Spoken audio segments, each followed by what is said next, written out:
What's going on, everybody? We're back. We are so back. We are the backest we've ever been. We are getting married in 4 days. Jesus Christ, that's correct. I am teetering on the verge of either the most epic podcast performance of my life or a just crash and burn. That's where my head's at, right?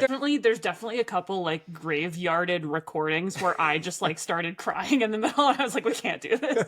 So let's turn the podcast off. Almost at that point today. Perfect. Let's see if we can get through this. So great check-in. Great check-in. How you doing? I know we've got a lot to get to, but I did want to leave space with I wanted to intro this with the fact that yes, we're getting married in a couple days, and if this is not a sign of just how committed we are to the craft of podcasting, that we are here. We're still here. We're still showing up. Is it a sign of commitment or a sign of insanity? I think it's both. Yes, and I wanna. So yes, and me on this for the listeners. Yes, and me on this. This isn't on the outline. Oh boy. So let's see what you've got here. Oh, I want to know how our relationship has helped you evolve your definition of commitment in a way that has impacted your running training. I don't know if it's impacted my definition of commitment because I honestly don't spend that much time twiddling my thumbs and thinking about defining terms. But I will say that as a younger woman, when I was just dating people, dating takes a ton of time. And respectfully, I have dated people that were not as chill with the Zoe Rome program of I need 6 hours to run every Saturday. And that was tough for some other people. It was never tough for me because I was going to do that regardless. And so when we started dating, I think you were the first person I ever dated where your lifestyle just made space for me to train more. I know this is like not the most romantic thing ever. Also, but like, you're not really answering my question. Our cohabitation enabled me to commit more time to training. It sounds like a reciprocal transactional relationship. No, I mean, but also like you like running and you also liked that I liked running. Yes. You're an independent person. You have no issue with me running 6 hours by myself. It doesn't freak you out. You don't have a lot of questions. Sometimes I worry if I didn't come home how long it would take you to call search and rescue. I would wait an abnormal amount of time just because you never know what happens on a long run. It's also tough because it is me and I'm late to everything all the time. There's been times. Moments. I have had 2 exes call search and rescue on me. Oh God. That's a Zoe fact. Not me. One time I got benighted on Lone Peak with shout out my friend Mark who's coming to the wedding. It was also my job to bring the camp stove and I didn't bring the camp stove and we got benighted with no camp stove. And we're still friends. That's very and Zoe. I'm officiating his wedding. That's very Zoe. Yeah. Very Zoe. I mean, all of that is to say, I mean, again, like I'm trying to say this in a way that doesn't make me sound like a maniac, but our relationship has been amazing for my running.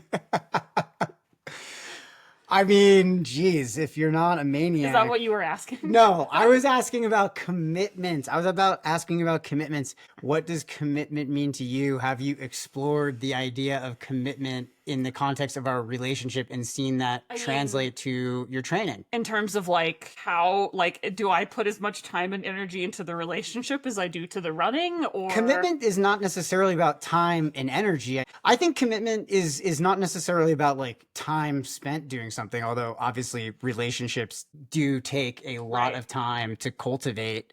But I think commitment is more about when you say you're going to do something and then you actually show up and do that thing and that you kind of embody that commitment through your actions. And so something that I've learned through relationships is that if you want a relationship to work, you really have to embody the greater good of the relationship, which means looking at things from a bigger picture. Right. And when I think about that in the context of running, it really helps me to zoom out on like a year of training, or it's not just about one goal or one milestone. Like, you know, like a wedding is a milestone. Sure. But also it's just I mean, one like a day. Race, it's also a fake milestone. Yeah. Respectfully. It's just one day in the greater scheme of a much bigger commitment. Correct. That Just one more day that I can't wear running shoes.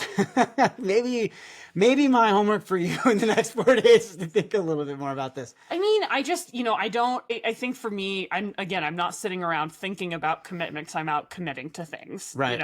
Like I could be blogging about it or whatever, but I'm doing it. I'm living it. I'm breathing it, I mean, imperfectly, sure, but I don't know that like I'm sitting around being like, how does this action live out my value? I mean, commitment is not a core value for me. So also there's that. That's really strange because that's a core value of mine. I don't know how you can We live. have different values. I don't know how one can live a life without the value of commitment. It's something that I think about a lot. It's not a primary core. It's not like I value lack of commitment, but it's just like not. Well, we wouldn't be here if you valued lack of commitment. Yeah, that would be Clearly, tough. commitment's important to you because we're getting married in 4 days. Correct. Your parents are already in town, and we're doing this podcast right now. Yep. So I don't know. It's worth investigating. I think everyone should investigate what commitment means to them in their life, And in the for me, context. if there's a thing that I want to do, I want to do it well, and I'm going to commit to doing it well, or I'm really increasingly trying to not commit to things that I can't do well, Yeah. which means I have to stretch myself and say no to things, which is tough. Sometimes it's no to relationships. Sometimes it's no to tasks. Sometimes it's no to things that people shouldn't reasonably be asking me, but I still want to do it because I'm like fucking Ella Enchanted from the upside down. So All right. Well, let's see if we can get you to commit to some hot or not questions here because this Something, feels put the ball more back in my this court. feels more up your alley, and we'll come back to this at a later date and okay, explore great. more. Can't wait to launch this lovely little time capsule into the internet. All right. Hot or not progression runs. No, I don't think there's any like specific like benefit to increasing the effort of your run needlessly. Right. Yeah, I'm gonna say no. I mean, I think that one thing that I think can be useful is if I have an athlete who's kind of a slogger, like they're maybe like they start their long runs too fast and then they end it slow. I'll sort of challenge them to be more mindful of their pace and try to do like a fast finish long run because if you practice slogging, you'll get good at slogging. But I do like sometimes folks to think about like just having a focused finish to their long run. But I don't use progression runs as a training tool. I don't either. I'm not really sure if they're hot or not. I guess they're not hot because I don't prescribe them. I've also just like never, I mean, I'm not saying this doesn't exist. I've never come across a study that I can remember that has looked into this. Right. So if you know of a study, drop it in the comments. Email it to us. Yeah. Yell at me on Instagram. Get at me. They will yell at you at Instagram. And shout out to the Foothills community. That's where we got these hot or not questions. And you guys can join the community too, join in the conversation, get involved with our bi-monthly community calls, talk with our coaching staff. We can analyze your training and go deep on what you're doing and provide you with some great feedback. And we have a discount for all of you guys, Foothills 10. Plug that into the website when you check out, and we'll send you all the info. All right. Now that we're done self-promoting, tracking calories burned during training, hot or not? Not hot. A, I think it can be not good for everyone's mental health. And B, literally all the algorithms and devices are horrifically inaccurate. Like MyFitnessPal, like freaking, like Chronometer is a better one, but still there's like a lot of like, unless you are hooked up to a metabolic cart 24/7, you don't know how many calories you are burning. So it's not a great way to try to like, I think that's a pretty poor piece of data to track. And I think that A, again, you're not tracking it accurately, and B, it can still lead people down, I think, a pretty dark and disruptive path towards restricting calories. I think that sometimes building an awareness or using a tool like Chronometer to get a sense of your energy expenditure to make sure you're meeting that is good. But again, research shows that you cannot train in an energy deficit and get better at running. So if you want to lose weight, you don't want to get better at running. And that's tough, but there it is. That was a black and white hot take. Not a hot take. It's probably see backed that on by YouTube. Research. No, I think that you're right. I think that you're right. I mean, it's not my take. It's but, not my you know, idea. Like if I could invent science, I would absolutely make it so that running made people lose weight, because we could be making money hand over fist, but we're not weight loss people. We are running coaches. And also, I hate that our culture is obsessed with weight. I like to have my athletes know what their macros are. And Macros are fine. in the context of tracking protein, carbohydrate intake, and things like that for short periods of time, actually can open up a really important window into whether an athlete's needs are being met from a nutritional standpoint. But the calories burned thing is totally not hot. I think that just leads to like an over obsession around calories in, calories out, which also is kind of a flawed way of looking at, balancing your weight or weight loss or weight gain or anything like that. So the human body is complicated. It's not just a math equation. All right. Pausing your watch every time you stop during a run. If you don't say this is hot, I'm going to tell everyone what you do. I know. I get ratioed so hard. I pause my watch. Like, doesn't matter if it's 5 minutes or 5 milliseconds. I'm pausing that watch, baby. Why do you do that? Force of habit. Force of habit. I don't, if I'm not running, why am I gathering data from that? Our behaviors don't come from nowhere. So my assumption is that when you don't pause your watch, your average split per mile is slower, and therefore it looks worse. If you pause the watch, definitely started 10 years ago, but now it's just because I am an insane person who's addicted to habits. I mean, it's not. I mean, okay, objectively, I don't pause my watch during workouts, but if I'm doing an easy day and I'm stopped at a crosswalk, I'm pausing. You're pausing. Or if I'm stopped to check a map or something, I'm pausing the watch. How many times have you forgotten to unpause? Not as many as you'd think. So I think this is completely not hot. I never do this. And whenever I get into my head that if I don't pause here because we're looking at the trail map or we're filtering water, that my pace is going to be slow and then that looks bad, and I pause and I succumb to that, then I forget to unpause. And I forget to unpause. Wow. Yeah. Judgment. Yeah. Moral judgment. It is judgment. High and mighty. Absolutely. Mr. Don't pause your watch. Don't pause your watch. I've been fine. I'm out here thriving with my paused watch. Well, I always forget to unpause it. And then I leave 10, 20 minutes off, and then I'll be down the trail and I'll... So who has the better data? It's flawed either way. So it might as well be flawed in a way that makes sense to me. What's that elapsed time? That's all I want to know. Yeah, I still look at the elapsed time. Took me 3 hours to run that loop, but I was out there for 5.5. Yeah. I ate an entire rotisserie chicken during this run. I know sometimes I'll have an athlete, they'll be like, sorry, there's 37 seconds of stoppage. And I'm like, yeah, I wasn't checking that, so you're good. I just want athletes to develop a healthy relationship with the data and to know that a few seconds here and there, a minute here and there, really just doesn't matter. And I will assume you're pooping. You're just taking a poop. I will assume that you are pooping, and that's why you paused. In 30 minutes. Yeah, I'm going to assume you had a horrific poop. Makes me think of that guy I saw at Chianti. Oh, yeah.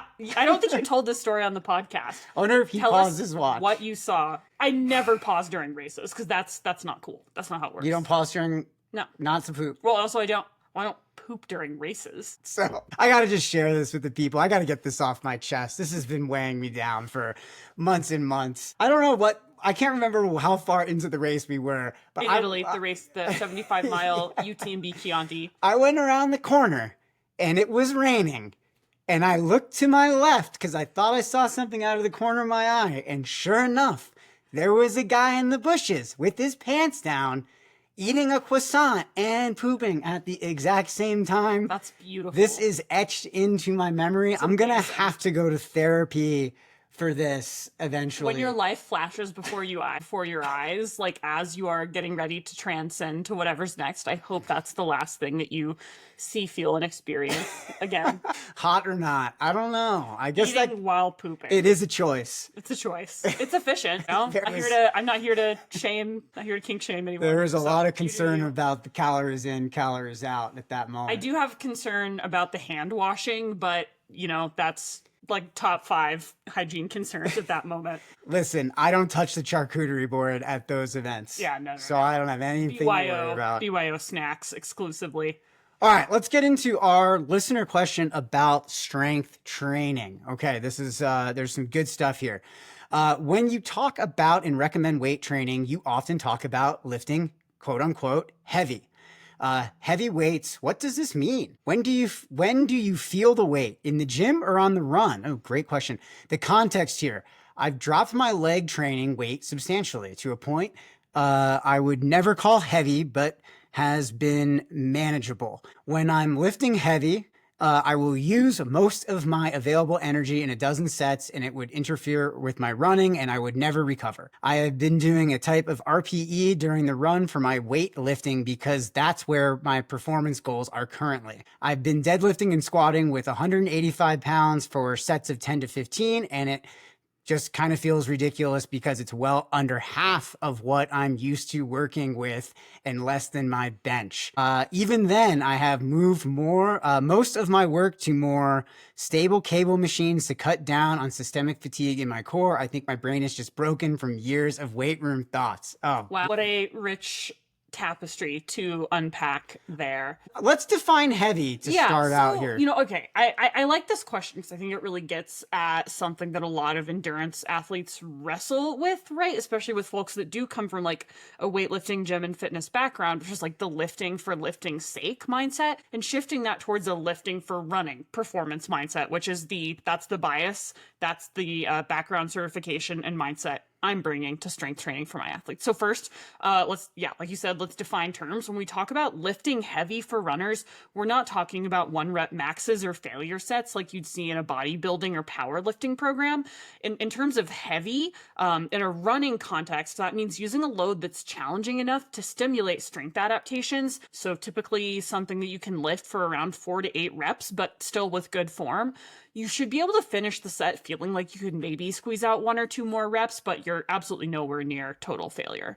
And the goal here isn't to get a pump or to hit a new PR in the gym. The goal with lifting for running performance is to build durable, fatigue-resistant muscle tissue and stronger neuromuscular system without compromising the ability to run. So we're talking about tendon, connective tissue health, joint integrity, force production, especially in that mid to late stage of a race when your form starts to go.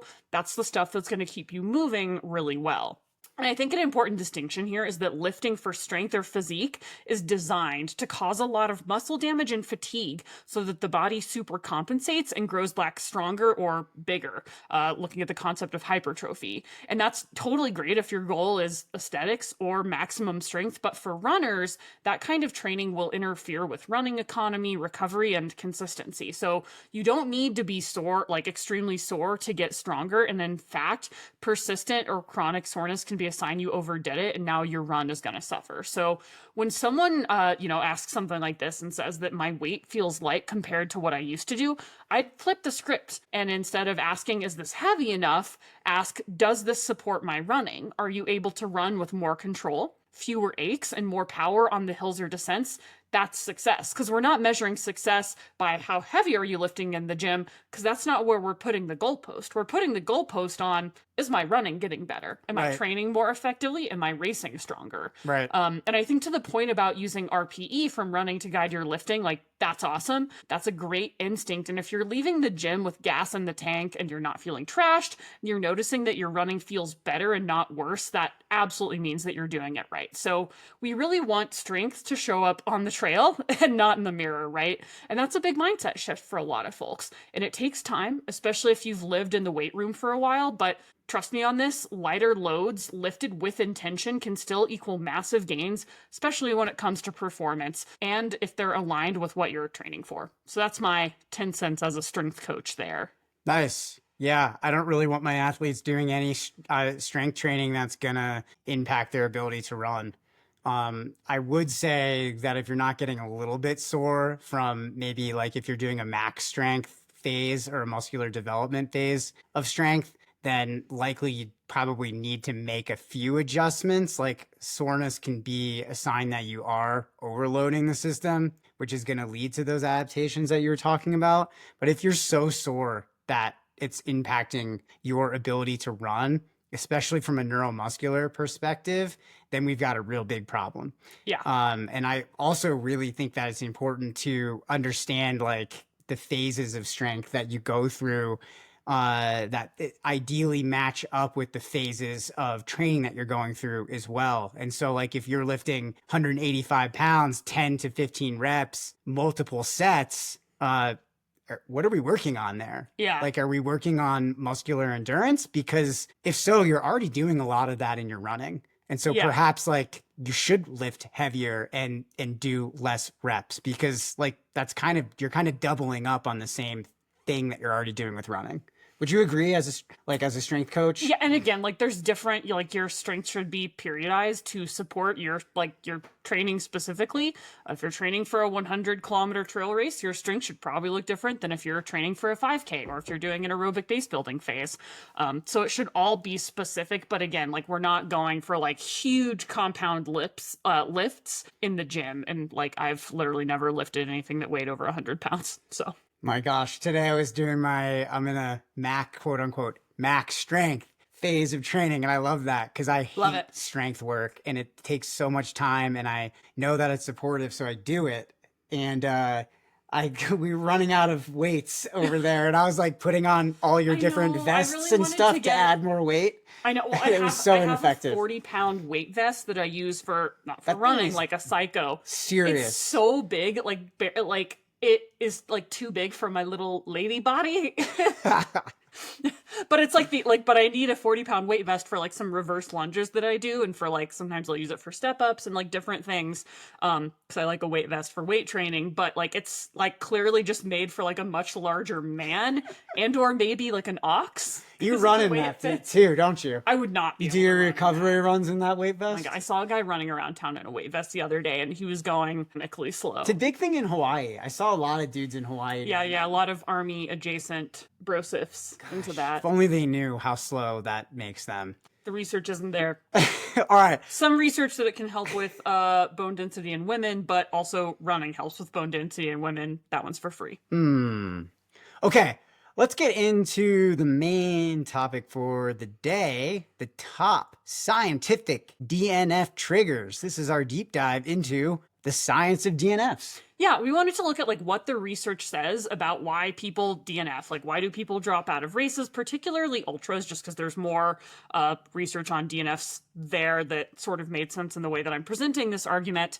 And unpacking, like, why do people DNF races? Because that's a big fear that a lot of folks have. Like, I think a lot of folks end up hiring a coach because they're just like, well, I signed up for Leadville or insert 100-mile race here, and I want to not DNF, and that's like their first goal. And it's like, all right, ideally, we can get you to a place where you have goals that are even beyond, like, don't fail. Yeah. We can aim higher than complete the thing. Although that's a valid goal, whatever your goals are, they're valid. But I wanted to look at, like, what research is available about why people drop out of races and what we can do to prevent it. Prevalence and impact here. GI distress it's got to be one of the top. It is. That's why it says number one next to it. Oh, right there, guys. Right there in the outline. Number one, GI distress is the leading cause of DNFs. Oh my gosh. Have you ever DNF'd a race because of GI distress? No. Have you ever DNF'd a race? Yes. What very were notably. The circumstances around said DNF? Did they make the cut? Did they make the cut? I mean, full body shutdown. But I was losing when I first tried to do Leadville. I was like in and out of consciousness because I think of hyponatremia that slowed me down, and because I was going so slow, I got cold. So then I also got hypothermia. Tough combo. I mean, you know, there's not a lot of research on this, but being a 24-year-old dipshit is not great for ultra running. So yeah, that goes down into the mental department, probably. Yeah. Well, no, I mean, it was like, because in my head I was like, it's mental. So like, I literally would like take a step and then hit the dirt and be like, it's mental. And I would stand up and take another step. And eventually my pacer was like, this is physical, girl. Like, you're not okay. So yeah, I've DNF'd for that. And then, I DNF'd Western States, which sucks because that's such an important race, and I would really like to get back there because of, I think, a combination of what later was diagnosed as exercise-induced asthma and also an insane electrolyte imbalance because I hadn't done a sweat test. Sweat test, people. Have you ever DNF'd a race? I have. I've DNF'd the, what is that race? It's over near Blackhawk. Oh, the Golden Gate. Golden Gate. DNF that Yeah. Mental DNF. That was a mental DNF. Your car Heavy. broke down at the start line. That was not So that fun. was tough. Yeah. I had to come drive across the state to pick you up on a Friday morning. Right before I was supposed to go climb and ski Rainier. That was a really fun experience. Note to self, don't try to race the same weekend you're trying to also go to the airport to go climb and ski Rainier. More you know. All right. So, like Okay. we said, GI distress is the #1 cause of people dropping out of ultras. So there was actually a study that was conducted during the Western States Endurance Run, and 96% of participants in the study reported experiencing at least one GI symptom during the race. Notably, 36% of non-finishers cited GI issues as a primary reason for dropping out, with nausea being the most frequently reported symptom among both finishers and non-finishers. It's funny because I got horrifically sick during Leadville last year, threw up, projectile vomited, the hardest I've ever vomited, and then had the best puke and rally of my life. I feel like Leadville is one of those really tough races because it starts so cold that it's really easy to mishandle your fluid and electrolytes early in the race, get the pukes, and then end up back on track. Yeah, I'll say before that, it was my first time ever throwing up in a race, baby's first race barf. Welcome to the club. And I was so anxious about, because for so long I was like, nutrition is my superpower, and if I throw up, that means my superpower is gone. And lo and behold, I threw up and it was totally fine. And again, you should never, and we'll talk about this later, there are some very valid reasons to stop running, including if your long-term health and well-being are at risk. But if you're just vomiting, you can keep running. Or at least fine. You try. You can puke and rally. Part of it. Okay, let's talk a little bit about why GI. Yeah, let me step in on this, Zoe. We got some mechanisms here for why this happens. Reduced blood flow is one of the prime reasons why we're going to have issues with our stomach. So during prolonged exercise, blood flow is restricted from the GI tract and it goes to the working muscles, also goes up to your skin to help with evaporative cooling. And basically, that's going to impact your ability to digest and assimilate the carbohydrates you're taking in, the fluids and electrolytes, all of that. And when that stuff sits undigested, it leads to aches, pains, nausea, vomiting, diarrhea, and everything that you hear when you're watching TV late at night and they're giving you a Pepto-Bismol commercial. We also have a lot of jostling that happens. Yep. This is really very unique to trail running with all the ups and downs out there on the course. That repetitive motion of running, going up and down, can cause distress in the GI, make it harder to digest. And then we also have some other nutritional factors like inadequate fluids and inadequate fluid to sodium ratio that's correct for you. Taking in too many fats or protein, not taking in enough carbohydrate, or taking in too much carbohydrate. All you high carb athletes out there, make sure you train that a lot before you step into your racing scenario. Trying to push 120 grams of carbs an hour, you might end up DNFing. Yeah, and there's some good studies to that talk about this as well. Yeah. So again, making sure that you dial in that fluid intake. So again, the composition of what you're taking in on race day does matter a lot. So some people will have great success with we call them, I don't like this, I wish there was a better term than whole food options, because I feel like that unfairly stigmatizes sports nutrition, which is real food. But it's all fucking all real. It's not fake. It's not imaginary food. It's squirtable or non-squirtable. Solid food. Yeah, solid food. But that can also lead to more GI issues. Sweet fatigue can also be a thing. So changing up the flavor profile of your gels can be really, really helpful. So I think some of the big takeaways here are develop and practice a personalized nutrition plan during training to identify your tolerable foods and fluids. 6 weeks before your race, not long enough. 8 weeks, still not long enough. We're looking at you want to be dialing this in for the 12 weeks leading up to your race. I would even say 16 weeks. I try to get my athletes started on this really, really early, especially 100 milers, because there's so much more specificity and nuance. And your gut can adapt. Yes. It is a muscle. You can train it. So whenever I have an athlete, they're like, I tried getting 60 grams of carb an hour and it didn't feel good. I'm like, try harder, do it again, do it 12 more times, and then let's see. Yeah, I mean, that's literally what it takes. Hydration, huge component here, and making sure you have the correct balance of fluid and electrolyte.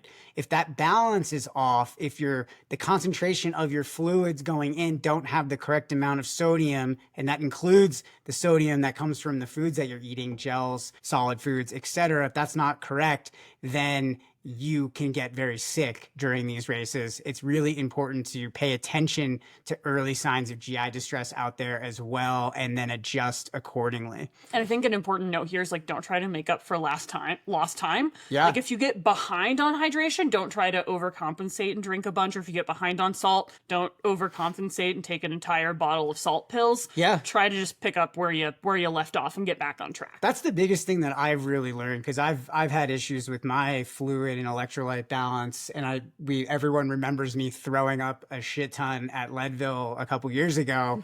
Iconic. And, yeah, iconic pukes. And it was gosh, that was not fun. But the issue that I had was that when I threw up the first time and I had to take a little break because of the nausea, I overcompensated rather than getting right back on my plan. Yep. And that made everything worse 3 hours later and derailed my whole race, when if I had just gone back onto what my actual needs were, it would have been fine. The outcome would have been a lot better. All right, let's also talk about muscle damage and the role of eccentric contractions, AKA quadsplosion. Quads blown up. So muscle damage, particularly from eccentric contractions during downhill running, is a common issue in ultramarathons. I mean, who amongst us has never blown their quads? There's actually an interesting study looking at participants of a mountain ultra race over in Europe that just found how significant it found that quadsplosion and muscular breakdown was a significant contributor to DNFs, particularly at this steep event. And this is such like a masochistic study, but after the race, they made them do test their maximal voluntary contraction force, which was decreased by 35% immediately after the race. That's tough. That's brutal, trying to make someone like put out force with like just absolutely toasted 100-mile mountain legs. So the mechanisms here, eccentric loading. So that's your downhill running. Downhill running involves eccentric muscle contractions, where muscles lengthen under tension, leading to greater muscle fiber damage compared to concentric contractions going uphill. Yeah, my favorite. There's also an inflammatory response that happens. So muscle damage triggers an inflammatory response, resulting in soreness, swelling, and reduced muscle function. And then we also have neuromuscular fatigue, which is really important to note here. And that's what happens when we have prolonged muscle activity that can impair your neuromuscular function or your coordination, essentially. Yeah, and again, those are one of the things that one of the best ways we improve this is by doing more running. Yeah. And longer running. And a lot of downhill. And hard downhill. And I think this is something particularly we see people who just do if you live somewhere flat and then you're racing somewhere steep, you have to find a way to prepare your downhill running legs. Or if we have folks that are really timid on downhills in training, oftentimes when they're forced to race the downhills in a race, they will incur much more damage than they do in training, and they're not quite ready. So, we can do things like boot camps, there's the repeat bout effect, sort of concentrating downhill stress stimulus in your running can be really effective. I like athletes in their long run build up to their events to think about choosing specific downhills to take with a little more intention, because we don't want to hammer absolutely every downhill like a bat out of hell, but we do have to start pushing that envelope, right? The only way to get better at running downhill is to run downhill better and faster into practice. Yeah, I try to assign my athletes 2 to 4 sessions where the idea is to push the downhills on those long runs and get your quads sore. Yeah.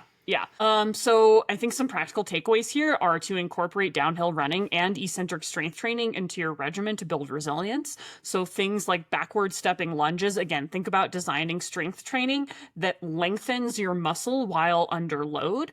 Also recovery, make sure that you have enough recovery in your training to facilitate muscle repair. You don't want to go into a race with your legs already cooked. We definitely see that with people who panic train for big events. And also just, check in with yourself.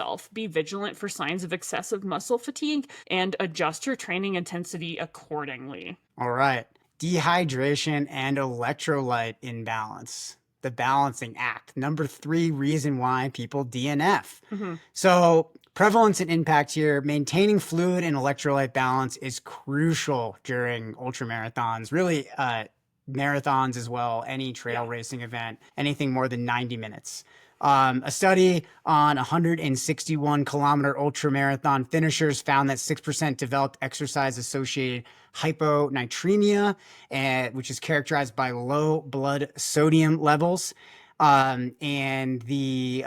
can lead to symptoms ranging from mild nausea to severe neurological issues. I went all the way to severe neurological issues with this one when I had it. Actually, fascinatingly, in ultramarathons, hyponatremia, so having like too much water relative to insufficient sodium, is more common than dehydration in ultras. There's way less people getting like water at finish lines than like needing like the full saline drip and having the full that whole thing. So this is what happens when if you don't know what your sweat rate is and you're just drinking a ton of water out on the course willy-nilly and you don't have an electrolyte plan.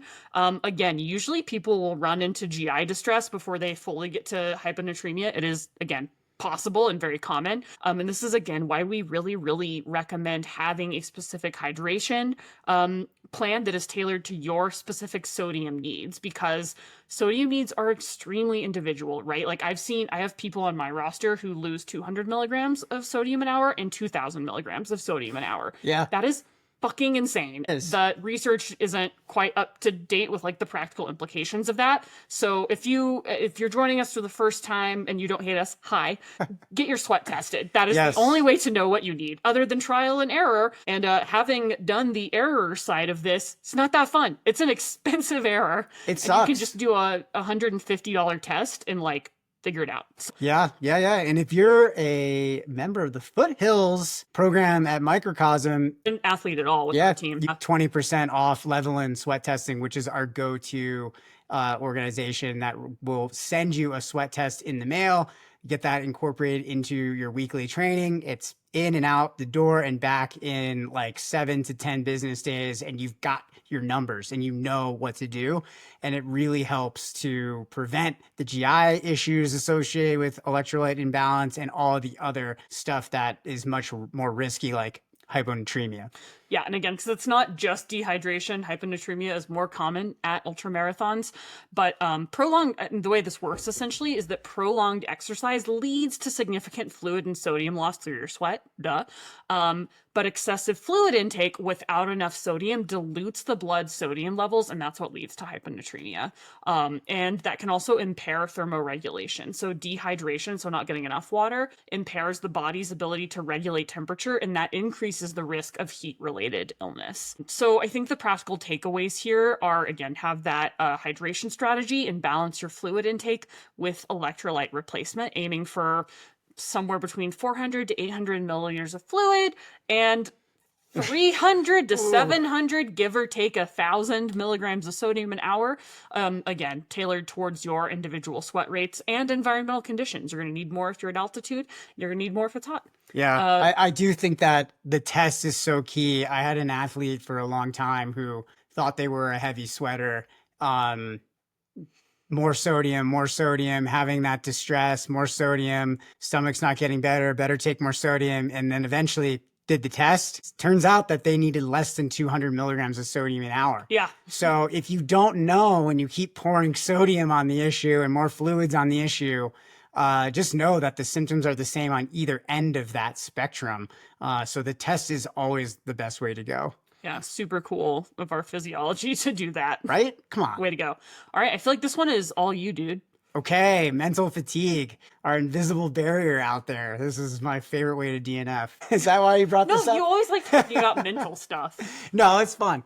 So mental fatigue can significantly impair your physical performance. We talked a lot about how mental stress impacts our ability to perform 3 or 4 podcasts ago when we talked about stress. So take a listen to that episode. A recent study demonstrated that participants who engage in a mentally fatiguing task before exercise had a 15% reduction in time to exhaustion compared to controls.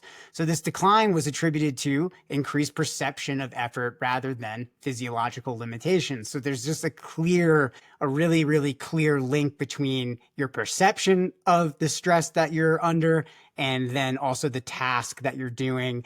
When you're mentally fatigued, that is going to impair your ability to perform that task. So if you're mentally fatigued, and mental fatigue is a kind of something that just happens as these races go on and on, the longer they are, the more tired you get, you're focusing so much. Eventually that kind of like load starts to diminish your ability to perform the way you want to perform. Yeah, so let's talk about how this happens. So one thing to identify here is cognitive load. So those prolonged mental tasks deplete your cognitive resources, and that reduces your motivation and increases your perceived exertion during subsequent physical activity. So I think this can show up like with folks who have like a fucking messy aid station game. I was just like, crew's a hot mess. Should I eat pizza or just stay on and mine? They don't have a fueling plan. Like, you got to automate as many things as possible out there. Dial in your NASCAR pit stop. You don't want to be making a bunch of decisions. So you do want to think about getting down your race day strategy so that you're not making a ton of discrete decisions.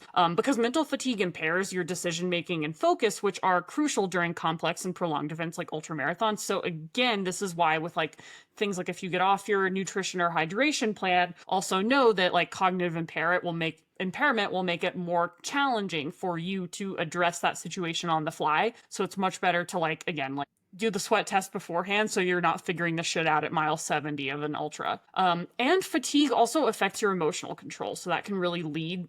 So like when we have negative thoughts that come up in a race, that can actually sort of dictate the outcome, because negative thoughts will decrease our perceived ability to persevere. So even if there's like technically nothing wrong physically, like the brain will start to tell us stories that there's things. Well, and I think it's important to also note that these things all affect the nervous system, which is attempting to regulate our effort level out there and keep our RPE manageable. We talked, I think it was the last podcast, we talked about how to build mental toughness, and we talked about some 2 podcasts ago, some really specific tools for working with and helping to regulate your emotions out there, helping to maintain a higher level of cognition, being able to stay present and work on your focus and things like that without the diminishing effects of all of that loading on the system, all of the decision making, the hyper focus and all of that. So take a listen to that. You guys might find that helpful, but there are some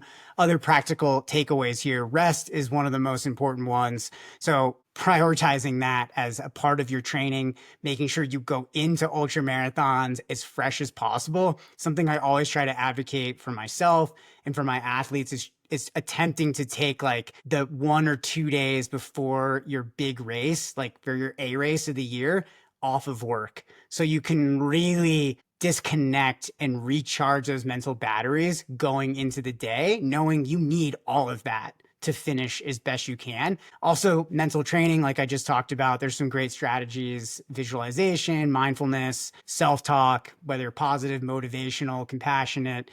There's a lot of different ways to approach that. And then there's also race day strategy. So developing a race plan to minimize decision-making during the event and conserving your mental energy is really key. Zoe, I think those were really good thoughts around the crew Streamline and aid station stops. And tell people to fuck off who aren't good for your mental space. I don't know a nicer way of saying that, but like, you don't owe anyone a spot on your crew. I don't care if they're your mom. I don't care if they're your husband. TJ has told me I cannot crew him, and I support that decision because I am a maniac and my energy is weird. Did I say that? Yes, you said I could not be on the crew. No, I said crew chief. You're not the crew chief. No, I was not allowed to touch you.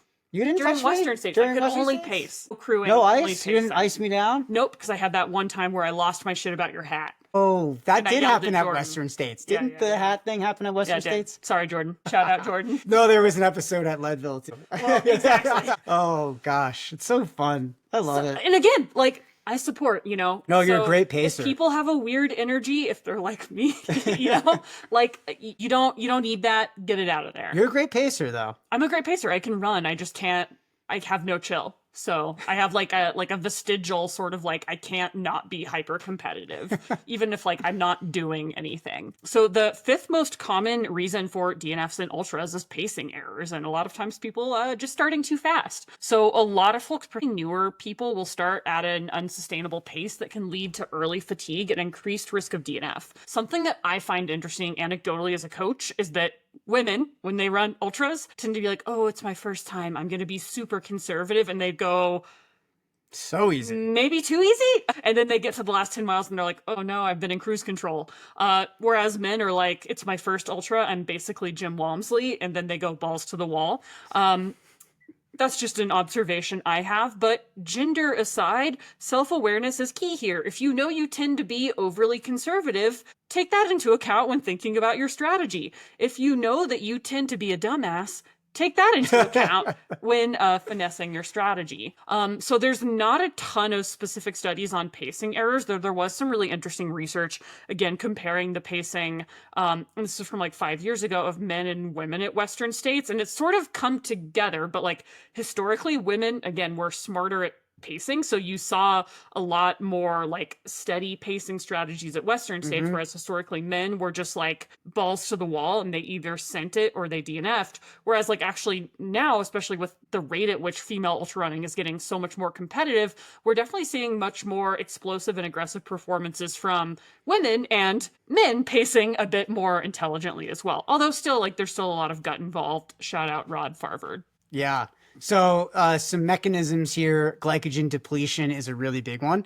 An aggressive start depletes glycogen stores rapidly, leading to early onset fatigue. Lactate accumulation, and another one here. So high intensity efforts increase lactate production, which can impair muscle function if not cleared efficiently. Also thermoregulation. So excessive early effort can elevate core body temperature, increasing the risk of heat-related issues. So one of the dumbest things I've ever experienced in the wilds, I was running a 50-mile race and a gentleman came up beside me and he was like, hey, what's up? And I'm like, have you ever run an ultra before? And I was like, yeah, this is like my 7th or whatever. I don't know. I don't count because I do a lot of these. He's like, yeah, it's my first. And I was like, cool. And he's like, I'm starting really fast so that I can bank time before it gets hot. And I was like, you sure? And he's like, yeah, I read about it. And I was like, okay, because you're explaining this to an elite woman and professional coach, so see you later. And he in fact DNF'd it halfway. Oh, shout out that guy. Don't do that. All that is a story to say, like, don't try to fucking bank time. That's not a thing. I actually prefer athletes to start a little bit more conservative. If you have to err on one side, err on the side of conservative, because that's a much easier hole to dig yourself out of. And I think people just tend to overestimate what that is. So like their version of conservative usually is a little too fast. Again, self-awareness key here. Takes a lot of races to figure it out. Yes. So don't be afraid. And like sometimes you do have to just learn by like messing up, right? Like Yeah. I can't give athletes like a perfect pace chart of how to pace an ultra. We talk about pacing them off of RPE. Yeah, RPE generally. But still, I mean, that requires the athlete to have a high level of awareness around their training and their effort level. And so what does that necessitate? A lot of races, a lot of long runs, a lot of training. Without those things, you're going to show up and the likelihood of DNF is going to be much higher. So anyways, spoiler alert to the last section here, but some practical takeaways for this pacing strategy: start conservative, gradually increase based on how you feel and environmental conditions. You can always speed up in the last couple hours of the race. And psychologically, that often feels really good to finish strong. Pass a lot of people, running through that finish rather than just surviving it. Way better for your mental game. Yep. Will make it much more likely that you want to go out and race again. Yep. So I would definitely urge you guys to consider that strategy. Also experience. So practice pacing during training runs to develop an intuitive sense of what your, sustainable efforts are. Yep. And then I think it just has to be acknowledged, like when you zoom out, the problem underpinning most of these DNFs is just insufficient training at the end of the day. That's what it is, right? Like a lot of the stuff isn't a fluke. Like, yes, sometimes like you twist an ankle and there's an acute thing, or like, you grab a bad M at the aid station or whatever. But most of the time, more training would fix most of these issues. Even things like blisters, right? Like one of the best ways to prevent blisters is to train more so that your feet are more used to your gear and the pressures and demands of running. Yeah, totally. I think that there's a lot of other factors here, but most gut issues stem from a lack of gut-specific training. So make sure you guys are on top of this. This is the number one reason why people DNF. And if you're not consuming the correct amount of carbohydrates out there, 60 to 90 grams of carbohydrates an hour, if you're not getting in the correct balance of fluid to sodium for your individual physiology, you're probably going to have GI issues out there. All of this stuff is very, very trainable if you're willing to put the time into it and give yourself that, like, the latitude, give yourself the runway to experiment with what works for you and to figure those things out. Yeah. Again, like to the blisters and foot things, most blowups during races often just lack, most blister issues can be traced back to gear that hasn't been tested in race-like conditions or insufficient training volume. If your longest run is 15 miles and you're racing 50, you just haven't taught your feet what it's like to swell, wrinkle, or rub after hours of impact. Again, it's not just a shoe or a sock problem, it's a training gap. I once had a person tell me that, like, the best thing to do to get ready for Leadville was to run up and down Hope Pass with no socks in my shoes. Oof. That's dumb. You don't need to do that. You just need to train appropriately. You don't need these hacks. You don't need this, like, little trick that, like, the oldest guy at your run club told you. Just train. Just train more for years. It's a good way to end up with a broken toe. Yeah. Mental blowups during races often reflect a lack of exposure to adversity in training. Straight up, like, you got to put yourself in challenging situations in your training to build that mental muscle. If all your long runs happen in ideal conditions, when you're well rested, highly motivated, where the weather's perfect, you haven't really practiced staying engaged through discomfort. And that's really a key to these things. Whether you're racing an ultra or a marathon or a 5K or 10K, it's all about managing discomfort and becoming best friends with it. So your training should include sessions that make you tired, where you train when you're tired, when you train when you're distracted, when you train when you're not fully motivated, when you feel some stress because of life circumstances or whatever is going on. You have to work through those moments. Mm-hmm. If you're one of those athletes who backs off a lot in those moments, you're probably leaving some stuff on the table. What you do in training, you'll do on race day. And if you fold like a cheap tent in training and you rinse and repeat that, guess what? That's, oh my God. This is the tough love portion of the podcast. Whatever vibe you brought into this podcast today, Zoe. Well, because I feel like so often people are like, it's just one of those things. It just happened. That does happen, but so many of these things you just haven't trained enough. And like, it's not just like, oopsie, like, I didn't realize I needed to, develop a robust nutrition plan. Oops, that Saturday when it was raining and I decided not to do my long run would have been worthwhile after all. Yep. Electrolyte issues. So like, again, sodium losses are genetic and like sort of preset, but the problems arise because runners don't practice their hydration and electrolyte intake under race-like conditions. So it's not enough to just know what to drink. You need to train your body to absorb it while moving, while eating, and specifically under stress. So again, I think like I always encourage athletes to experiment with like putting these things in their like in focused efforts and in workouts to practice, metabolizing this while they're moving faster. And so that means trialing different products, dialing in timing and volume, and seeing how your body reacts after 4 or 5 hours plus of continuous effort. A thing that I recommend here that I think is really helpful for folks, because one of the points of friction that I see a lot with athletes who are trying to dial in their hydration and their fueling is that they don't want to carry all of the water that they need to meet their actual demands. And so one of the things I recommend is having a car aid station be part of those long runs. And so you go out, you do a segment, come back to the car. Go out, do a segment, go back to the car. Yeah. And especially if you don't have regular water stops, like we're kind of going to get to the point in our summer where there's not a lot of water unless we're really high up in the mountains. I like using the ski resorts as my aid stations. Right. Like find those aid stations because you know what? You can make that happen. Even if that like doesn't allow you to do that pretty little loop. Well, what's more important? I guess if the choice is between, like underperforming and doing a slightly less cool loop, I'll do a slightly less cool loop. It's fine. Well, what gets you the outcome That's you what want. I'm saying, yeah. Exactly. Not the Strava file. Strava. Should we pause our watches? Okay, pacing errors. Fast start followed by a slow implosion is often the result of insufficient specificity in training. Sorry, that's so funny. If you're I wanted to break down all the things that we identified and be like, here's how you fucked up in training. Slow implosion. Oh, and that's how it goes. We've all been there. Fast, so I don't know what they're talking about. Oh, just all of a sudden I'm running 7-minute splits. Leo. I'm I don't puking. do anything slow. If your training runs start easy and finish hard, your race starts aggressively and stays there, you haven't practiced what you're asking your body to do. So pacing is a skill. And like any skill, it improves with targeted practice, especially under fatigue and in terrain that matches your goal race. So just to put a bow on things, DNFs are basically just shitty training on race day. And the bottom line is that often, and like, that's not like, again, I've DNF'd, like, it's not like, it's a neutral thing. It is an opportunity to see what you can do better in training. The two DNFs that I've had, I wish I didn't have them, but they've also been incredible gifts to uncover major gaps that I had around my hydration, nutrition, and need to carry an inhaler. And so if you've prepared for every part of the race, from fueling to foot care, pacing to mindset, you're more likely to finish even when things go wrong. And I always want athletes to game out, like to do a pre-post-mortem. Like, if you failed, why do you think you would have failed in the future? And oftentimes I think people are scared to think through why they might fail because they think it'll jinx it. That's not how anything works. The universe doesn't care. Nothing matters. It's all made up. Go ahead and do some of this like thinking ahead of time and anticipate where your failure points might be so you can start to plug those holes before it becomes a real issue.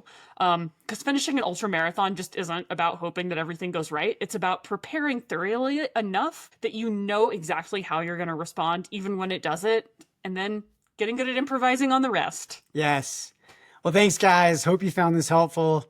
Yeah, looking forward to being back with you in a couple weeks. So stay tuned. Yeah, see you on the other side. Yeah, if you've got any questions, hot or not topics, if you want to get in on the conversation, microcosm-coaching.com, email us microcosmcoaching@gmail.com. See you soon.